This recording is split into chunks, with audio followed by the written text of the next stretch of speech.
परमेश्वर का विचार।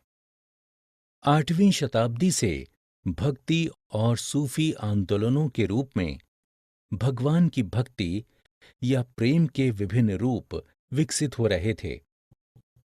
बड़े बड़े राज्यों के अस्तित्व में आने से पहले भिन्न भिन्न समूहों के लोग अपने अपने देवी देवताओं की पूजा किया करते थे। बढ़ते नगरों, व्यापार और साम्राज्यों ने नए विचारों का मार्ग प्रशस्त किया।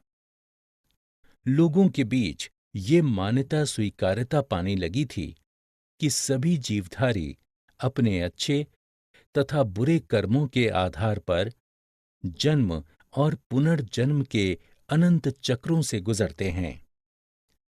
ये बात व्यापक रूप से स्वीकार की जाने लगी थी कि यहाँ तक कि जन्म के समय भी सभी व्यक्ति एक बराबर नहीं होते हैं। किसी उच्च कुल में पैदा होने के कारण सामाजिक विशेषाधिकार मिलते हैं। जिन लोगों ने इन विचारों को नकार दिया, वे बुद्ध तथा जैनों के उपदेशों की ओर उन्मुख हुए।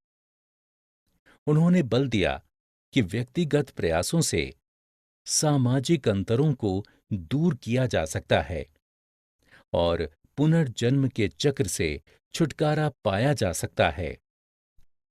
भगवद गीता के अनुयायी ऐसे परमेश्वर में विश्वास करते थे। यदि मनुष्य भक्ति भाव से परमेश्वर की शरण में जाए, तो परमेश्वर व्यक्ति को इस प्रकार के बंधन से मुक्त कर सकता है। सामान्य सन की प्रारंभिक शताब्दियों में ये विश्वास व्यापक रूप से स्वीकृत था।